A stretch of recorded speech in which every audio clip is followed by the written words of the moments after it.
ओम नमः शिवाय। हर हर महादेव। दोस्तों, भगवान भोलेनाथ और माता पार्वती की कृपा आप सभी पर बनी रहे। दोस्तों, सावन महीना देवों के देव महादेव को समर्पित है। आज मैं आपको सावन सोमवार की एक लड़की और उसके भाई की बहुत ही दुख भरी कहानी सुनाने जा रही हूँ। इस कहानी को सुनने मात्र से ही भोलेनाथ की कृपा आप और आपके परिवार पर हमेशा बनी रहेगी। अगर आपको यह कहानी पसंद आए तो कमेंट बॉक्स में ओम नमः शिवाय, हर हर महादेव अवश्य लिखिए। चलिए कहानी शुरू करते हैं। किसी गांव में एक ग्वाला अपने बीवी बच्चों के साथ रहता था। उसके एक बेटा और एक बेटी थी।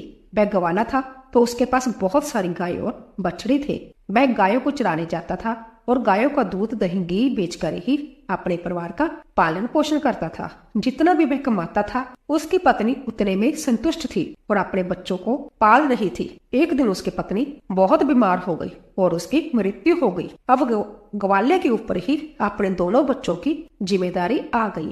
कहते हैं कि अगर पिता मर जाए तो माँ अपने बच्चों को सही तरीके से पाल लेती है, लेकिन एक पिता ऐसा नहीं कर पाता। उस ग्वाले को भी बहुत परेशानी हो रही थी। वह गाय चराने जाता तो अपने बच्चों के लिए भोजन तैयार नहीं कर पाता था। बच्चे अभी छोटे थे। बेटी 10 साल की थी और बेटा 8 साल का था। कुछ समय ऐसे ही बीत गया। फिर ग्वाले ने बच्चों के पोषण के लिए दूसरी शादी कर ली। ग्वाले की दूसरी पत्नी घर आ गई। वह ग्वाले के बच्चों को बिल्कुल भी पसंद नहीं करती थी, लेकिन ग्वाला अपनी दूसरी पत्नी के साथ खुश रहने लगा। अब ग्वाला अपनी दूसरी पत्नी की ही सारी बातें मानता था। धीरे धीरे समय बीतता गया। बच्चे और बड़े हो गए। लड़का 12 साल का हो जाता है। उसकी दूसरी माँ लड़के को बिल्कुल भी पसंद नहीं करती थी। एक बार वह अपने पति से कहती है कि आप क्यों गाय बछड़े को चराने जाते हो? अब यह लड़का बड़ा हो गया है, अब से गाय बछड़े चराने यह लड़का जाएगा। फिर बेचारा लड़का रोज सुबह जंगल में गाय बछड़े चराने जाता और शाम को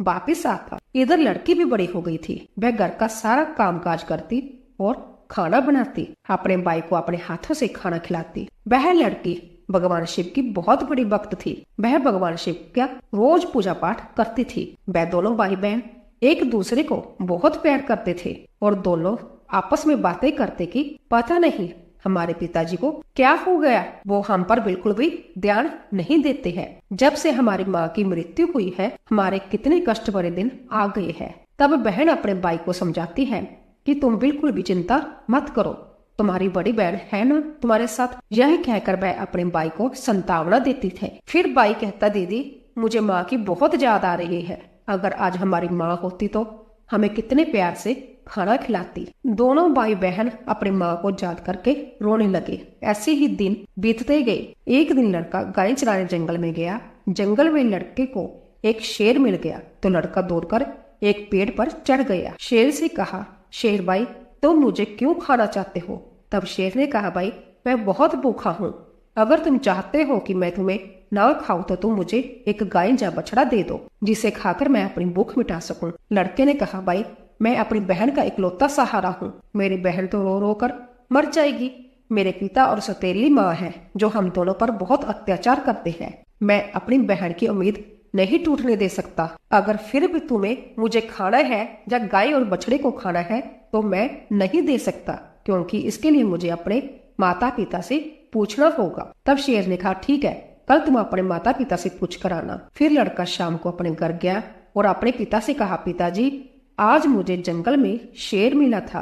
अभी पूरी बात हुई भी नहीं थी कि उसके पिता ने उसे डांट दिया और वह रोने लगा। फिर रोते रोते उसने कहा, पिताजी मैं आपसे कुछ कहना चाहता हूँ, आप मेरी बात तो सुन लीजिए। जैसे लड़के ने अपने पिता को सारी बात बताई कि जंगल में उसे कल एक शेर मिला था, वह मुझे खाएगा या गाय और बछड़े को, यह सब बात उसकी सौतेली माँ सुन रही थी। उसने कहा कि गाय और बछड़ा कम नहीं होने चाहिए, पता है वो कितने कीमती है, उनके दूध से ही तो हमारा घर चलता है और तुम्हारे बिना तो हमारा कुछ नहीं बिगड़ेगा, इसलिए अच्छा है कि शेर तुम्हें ही खा जाए। अब वह बेचारा दुखी मन से अपनी बहन के पास गया। उसकी बहन ने खाना खिलाया और पूछा कि तुम इतने उदास क्यों हो?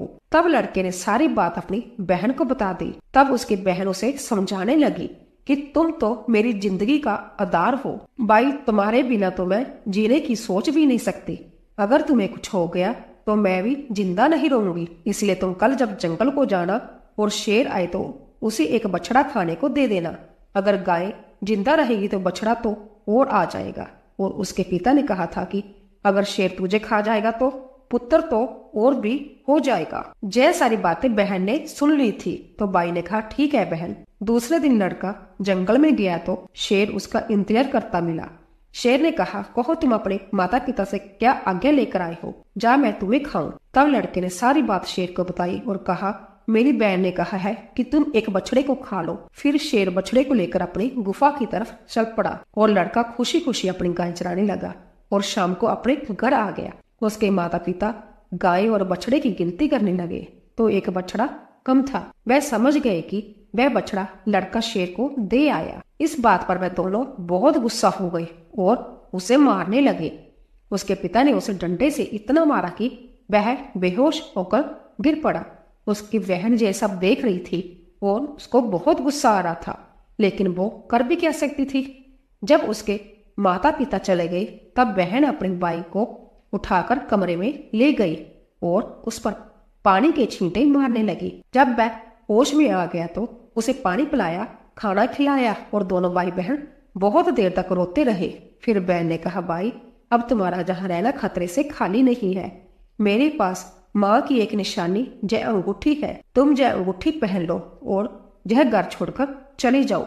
अगर तुम जीवित रहोगे तो मुझे उम्मीद रहेगी और हम कभी ना कभी अवश्य मिलेंगे। बाई की समझ में बहन की सारी बातें आ रही थी। उसने कहा बहन तुम ठीक कह रही हो, लेकिन मैं तुम्हें जहाँ अकेले छोड़कर कैसे चला जाऊं। माँ तुम पर भी तो अत्याचार करती है, तुमसे सब काम करवाती है, मारती पीटती भी है।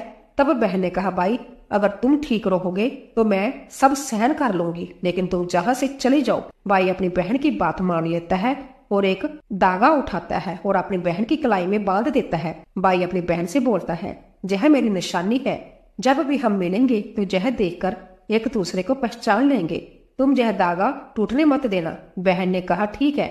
जब दोनों भाई बहन बातें कर ही रहे थे तो उनकी सौतेली माँ सब बातें सुन रही थी। तब वह मन में सोचने लगी अच्छा ये बात है, अब मैं मजा चकाती हूँ। जब लड़का और लड़की सो गए तो सौतेली माँ ने अपने पति से कहा कि मुझे तो इस लड़के का मांस खाना है। पति ने कहा ठीक है, अगर तुम्हारी ज्यादा इच्छा हो रही है तो मैं अभी इसका मांस लेकर आता हूँ।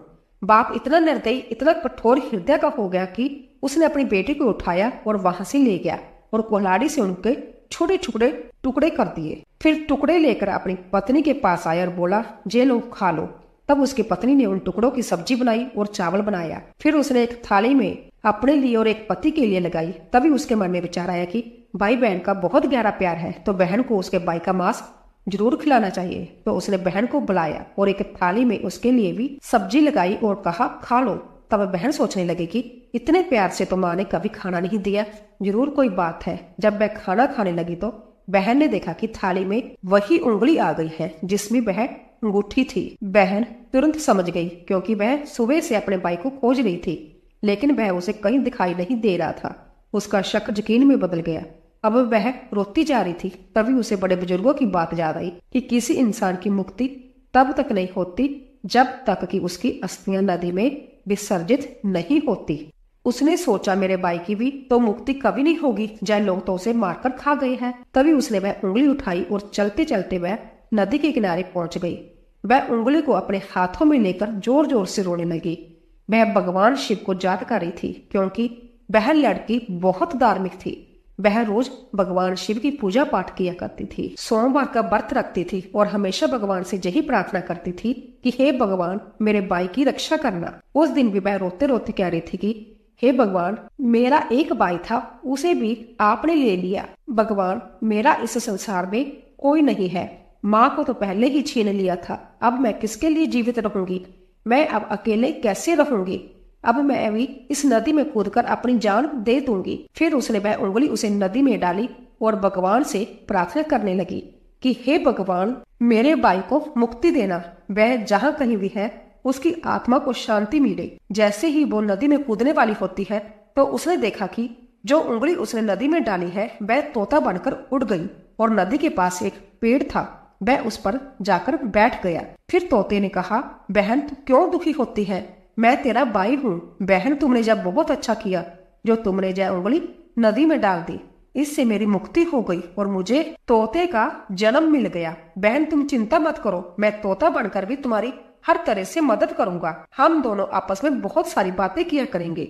यह देखकर बहन बहुत खुश हुई कि चलो मेरा भाई मेरे साथ तो है, किसी भी रूप में सही। फिर बहन घर वापस आ गई। सौतेली माँ उससे सारा काम करवाती और बहुत खुश होती। माँ ने मन सोचती कि चलो अब इसका कोई भाई नहीं है, इसके भाई से तो पीछा छूटा। लेकिन वह लड़की जल्दी से अपना काम पूरा करती और बाज बगीचे में जाती। वहां उसका भाई उसका इंतजार करता रहता था। दोनों भाई बहन खूब बातें करते। वह अपनी बहन को अच्छे अच्छे फल खिलाता। सावन का महीना चल रहा था। लड़की सावन के महीने में पूजा पाठ करती थी। सावन सोमवार का व्रत रखती और पूजा पाठ करने के बहाने ही वह बगीचे में जाती थी। भाई ने बहन से कहा, बहन तुम चिंता मत करना, यदि माँ पिताजी तुम्हें जहाँ न आने दे तो मैं घर के बाहर किसी डाल पर तुम्हें बैठा दिखाई दूंगा। बहन बहुत खुश थी। वह मन से बहुत खुश रहने लगी।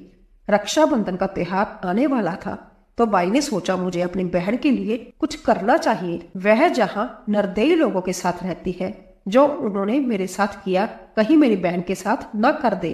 भाई ने मन में विचार किया कि मुझे उनसे बदला लेना होगा। फिर उसने भगवान से प्रार्थना की, हे भगवान मेरी बहन की रक्षा करना। तभी वह तोता एक लोहार के पास पहुंच गया। लोहार से तोते ने कहा, पिता ने मारा, माँ ने मरवाया। बहन सरासर रोई थी।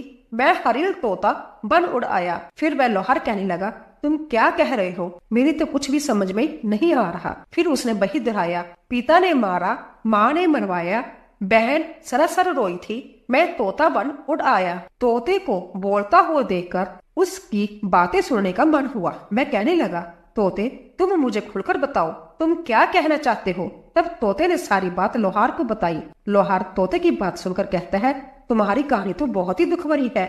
जय सुनकर मुझे रोना आ रहा है। तुम बताओ तुम मुझसे क्या चाहते हो? अगर तुम चाहो तो मैं तुम्हारे लिए अपनी जान भी दे सकता हूँ। तब तोते ने कहा, मुझे कुछ नहीं चाहिए, बस तुम मेरे लिए एक ऐसी कटार बना दो जो तलवार से भी तेज हो। लोहार ने कहा, ठीक है भाई। फिर उस लोहार ने तोते के लिए एक कटार बनाया। कटार बन गई। तोते ने कहा, इस कटार को मेरे पंखों में छिपा दो। लोहार ने कटार को तोते के पंखों में छुपा दिया। वह तोता वापस पेड़ पर आ गया। उसने अपनी बहन को कुछ नहीं बताया। उसकी बहन उससे मिली, बातें की, साथ में भोजन किया और वह घर वापस चली गई। अगले दिन तोता एक सुनार के पास गया और तोते ने सुनार से भी वही बातें कही। बाप ने मारा, माँ ने मरवाया। बहन सरासर रोई थी। मैं हरिल तोता बन उड़ आया। सुनार ने कहा, तुम क्या कह रहे हो? मुझे कुछ समझ में नहीं आ रहा।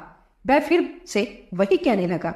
सुनार को भी उसकी बातें जानने की इच्छा हुई कि जय क्या कहना चाहता है। सुनार ने तोते से कहा कि तुम मुझे सीधे सीधे बताओ, तुम क्या कहना चाहते हो? तोते ने सुनार को भी अपनी सारी बात बता दी। सुनार भी तोता की बात सुनकर बहुत दुखी हुआ। सुनार ने उससे बहुत हमदर्दी हो जाती है और सुनार भी उसकी बातें सुनकर रोने लगता है। फिर सुनार कहता है, बताओ मैं तुम्हारी क्या मदद कर सकता हूँ? तोते ने कहा कि भाई रक्षाबंधन आने वाला है, मैं अपनी बहन को सोने के कुछ गहने देना चाहता हूँ, तो तुम मेरी बहन के लिए गहने बना दो। तोते की बात सुनकर सुनार ने कहा, बस इतनी सी बात बताओ, क्या क्या बनाना है? फिर सुनार ने उसकी बहन के लिए कुछ गहने बना दिए। तो तोते ने उसे बहुत धन्यवाद दिया और कहा, भाई तुम यह गहने मेरी गर्दन में डाल दो। फिर सुनार ने वो गहने उसकी गर्दन में डाल दिए। फिर तोता उड़कर उसी पेड़ पर आ गया जिस पेड़ पर वह रहता था। उस पेड़ के कोटर में वह गहने रख दिए। धीरे धीरे समय बीतता गया। रक्षाबंधन का त्योहार आया। उसकी बहन उसको राखी बांधने आई। दोनों भाई बहन बहुत खुश हुए। तोते ने सारे गहने अपनी बहन को दे दिए। गहने पाकर बहन बहुत खुश हुई। फिर उसने पूछा कि भाई तुम्हारे पास ये गहने कहाँ से आए? तोते ने कहा, मेरा एक सुनार दोस्त है, उसने मुझे बनाकर दिए हैं। फिर बहन खुशी खुशी घर चली गई। जब सौतेली माँ ने उसे गहने पहने हुए देखा तो वह जल भुन गई और उसे मारते हुए बोली, ये गहने तू कहाँ से चोरी करके लाई है? तब उसने कहा, माँ मैंने जय गहने चुराए नहीं है, जय तो मेरे भाई ने मुझे दिए हैं, जो एक तोता है। वह सौतेली माँ को पूरी बात नहीं बताती कि उसका भाई ही तोता बन गया है। उसने कहा, एक तोता है, वह मुझसे बातें करता है और मैंने उसे अपना भाई बना लिया है, उसी ने मुझे जो गहने दिए हैं। तब सौतेली माँ सोचने लगती है कि ऐसा कौन सा तोता है जो इसका भाई बन गया है। जैसे तैसे तो एक बाई से पीछा छुड़ाया था, अब यह दूसरा बाई कहाँ से आ गया। फिर दूसरे दिन उसकी माँ उस तोते को ढूंढ रही जंगल में जाती है। तभी उसे तोता दिखाई पड़ता है। वह तोते को पकड़ने के लिए कोशिश करती है, लेकिन तोता उसके हाथ में नहीं आता। थक हार कर वह बैठ जाती है। कुछ देर बाद फिर तोता को पकड़ने की कोशिश करती है, लेकिन तोता उसकी पकड़ में नहीं आता। वह सोचती है कि कैसे भी मैं करके इसे पकड़ लूं और इसे मार दूं। इसे ज्यादा बाहिर बनने का शौक है ना। वह सुबह से शाम तक तोते को पकड़ने की कोशिश करती रहती है, लेकिन तोता उसकी पकड़ में नहीं आता। फिर वह थक हार कर घर आ जाती है तो उसका सारा गुस्सा उस लड़की पर निकलता है। वह उसके सारे गहने भी छीन लेती है। अगले दिन लड़की तोते से मिलने जाती है तो तोता कहता है, बहन, जो गहने मैंने तुम्हें दिए थे वह कहाँ है। तब बहन कहती है, भैया, वो गहने तो माँ ने छीन लिए हैं। यह सुनकर तोते को बहुत गुस्सा आता है और वह कहता है, बस अब इनके पाप का घड़ा भर चुका है, अब इनको सजा मिलनी ही चाहिए। फिर वह तोता उस घर के बाहर एक पेड़ की डाल पर बैठ जाता है और इंतजार करता है कि उसके माता पिता कब बाहर निकले। तब वह लड़की बाहर कुछ काम कर रही थी तो उसकी माँ किसी बात पर उसे डांट रही थी और उसे मार रही थी। तभी उसका पिता भी बाहर आ जाता है और लड़की को मारने लगता है। यह सब वह तोता पेड़ पर बैठकर देख रहा होता है। उससे यह सब देखा नहीं गया और वह अपनी सौतेली माँ और बाप पर झपट पड़ा। उसके पंखों में जो कटार थी उसने उन दोनों की आंखों में घुसा दी। अब वह दोनों अंधे हो गए और तड़फने लगे। फिर उसने अपनी चोंच से कटार उठाई और उन पर वार कर दिया। फिर दोनों जमीन पर गिर पड़े। तोते ने कहा, तुम दोनों ने बहुत पाप किए हैं, मैं तुम दोनों को नहीं छोड़ सकता। तब वह दोनों कहते हैं कि तुम्हारा हमसे क्या बैर है। तब तोते ने कहा, तुमने तो मुझे मारकर खा लिया और पूछ रही हो कि क्या बैर है। फिर वह दोनों तड़फ कर मर जाते हैं। तब तोता अपनी बहन से कहता है कि चलो अब हम जहाँ नहीं रहेंगे, अगर जहाँ रहेंगे तो हम अपने दुख याद करते रहेंगे, हम उनको कभी नहीं भूल पाएंगे और दुखी रहेंगे। तो उसकी बहन कहती है, हाँ भैया, अब हम जहाँ नहीं रहेंगे, अब हम ऐसी जगह रहेंगे जहाँ कोई हम दोनों को अलग ना कर सके। फिर वह वहां से चले जाते हैं। चलते चलते एक मंदिर में पहुंच जाते हैं जो भगवान शिव का होता है। तोता कहता है, बहन, इससे अच्छी जगह हमें कोई और नहीं मिल सकती। अब दोनों भाई बहन उस मंदिर में रहने लगते हैं। बहन तो पहले से ही भगवान शिव की पूजा पाठ करती थी, सोमवार का व्रत रखती थी। अब तोता भी पूजा पाठ करता था। पास में ही एक सरोवर था, उससे अपने पंख गीले करके लाता था और शिवलिंग पर जल चढ़ाता था। लड़की भी भगवान शिव और माँ पार्वती की पूजा करती थी। ऐसे दिन बीत रहे थे। उसकी सच्ची भक्ति को देखकर एक दिन माँ पार्वती ने भगवान शिव से कहा, हे स्वामी, देखिए कितनी दुखिया बहन भाई है, इनको देखकर मुझे रोना आ रहा है। जय कितने तन से आपकी सेवा कर रहे हैं, आपको इनका दुख दूर करना चाहिए। देवी पार्वती की बात को सुनकर भगवान शिव कहते हैं, हे देवी पार्वती, यह तो संसार सागर है, हम किस किस का दुख दूर करेंगे। लेकिन पार्वती माँ हट करने लगी और कहने लगी, नहीं भगवान, आपको इन दोनों का दुख दूर करना ही होगा। तब भगवान शिव देवी पार्वती के हट के आगे मान जाते हैं। जब वे दोनों भाई बहन भगवान शिव की पूजा कर रहे होते हैं, उसी समय भगवान शिव और माँ पार्वती प्रकट होते हैं और उनसे मनचाहा वरदान मांगने को कहते हैं। तो लड़की ने कहा, हे भगवान, मुझे कुछ नहीं चाहिए, मैं तो बस इतना चाहती हूँ कि मेरा भाई पहले वाले रूप में आ जाए और हम भाई बहन को कोई अलग न कर सके। उसकी यह बात सुनकर भगवान शिव और माँ पार्वती बहुत खुश होते हैं और उन्हें वरदान देते हैं कि उसका भाई पहले जैसा हो जाए। फिर भगवान शिव और देवी पार्वती की कृपा से वह लड़का पहले जैसा हो गया और अब भाई बहन बहुत खुश हो गए और भाई बहन खुश होकर भगवान शिव की पूजा करने लगे और बड़े प्यार से मंदिर में रहने लगे। बोले शिव शंकर भगवान की जय। तो दोस्तों, अगर आपको हमारा वीडियो पसंद आया हो तो प्लीज कमेंट बॉक्स में ओम नमः शिवाय, हर हर महादेव अवश्य लिखें। आप सभी का धन्यवाद।